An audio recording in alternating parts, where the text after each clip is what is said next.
Assalomu alaykum do'stlar. Fitness zaliga kelganmiz. Hozir fitness zalida tosh eng og'irini topdim. Eng og'ir shu ekan. Lekin buni men ko'tarmayman. Men o'zimga yaxshisini topib olganman.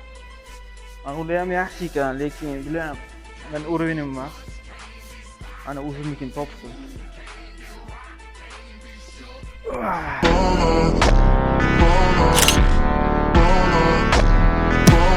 Buni topdim-da. Qanaqa qilinadi? Xullas, bu fitness zaliga biz trenotka qilish uchun kelmaganmiz. Bu zalga beton qismini bo'yab berish uchun epoksitli bo'yoqlarni qilib berish uchun kelganmiz. Kuzatib ko'rasizlar, qanaqa texnologiyasi qo'llanadi, qanaqa ishlatiladi, ish jarayonlari bilan sizlarni tanishtirib o'tamiz.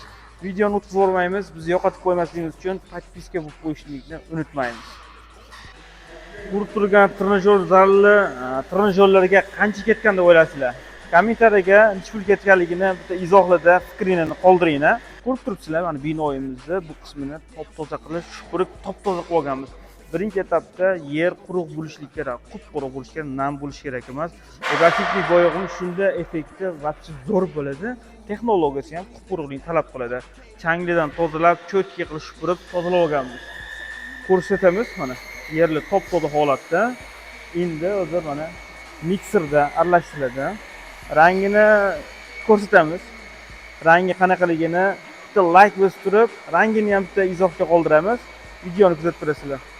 Hop, yonimda turgan aka Valijon aka bo'ladilar. Bu sohani professional eng zo'r ustalaridan biri bo'ladilar.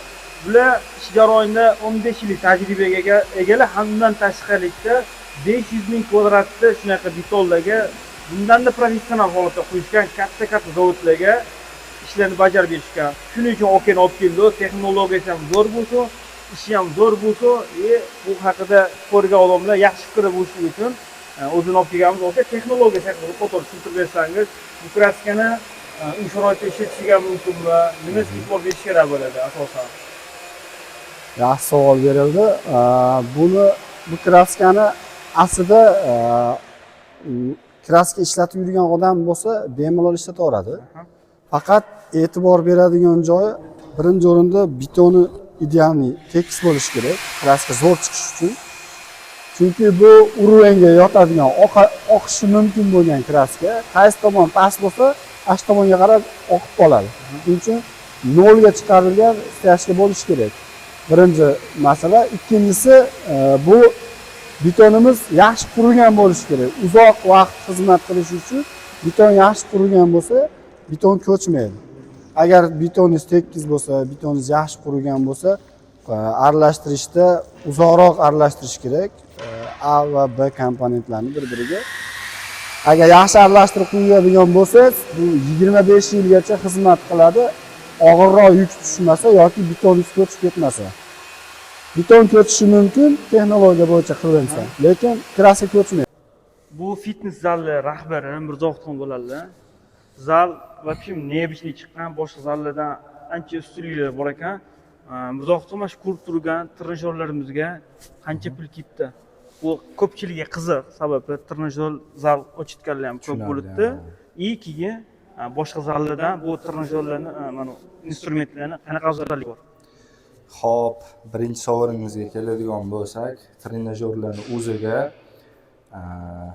100 ming plus pul ketgan. 100 ming dollar plus ketibdi. Kolичествоsi ham ancha ko'p. Joy kattaligini hisobiga buni to'ldirish ham kerak bo'lgan. Shuning uchun ko'proq kolичествоda aytilgan. Xo'p, keyin afzalligiga keladigan bo'lsak, eng oxirgi zamonaviy trenajyorlar nimasi bilan farq qiladi deyiladigan bo'lsa, biomexanikasi bilan farq qiladi. Ishlashida, misol uchun hamma trenajyorlarning misol uchun funksionalligi bir xil bo'ladi, lekin uni biomexanikasi o'sha mushakka ishlanganda o'shanga haligi tochkasiga yetkazib berishi bilan farq qiladi bu narsa. Buni endi shug'ullanib yurishgan shunaqa okalar bilishadi. Shunisi bilan farq qiladi. Zalni tavsiya qilamiz. Hozir begi beton kraskani qilganimizdan keyin zal вообще effekti ham cho'tki bo'ladi, changlidan asar bo'lmaydi.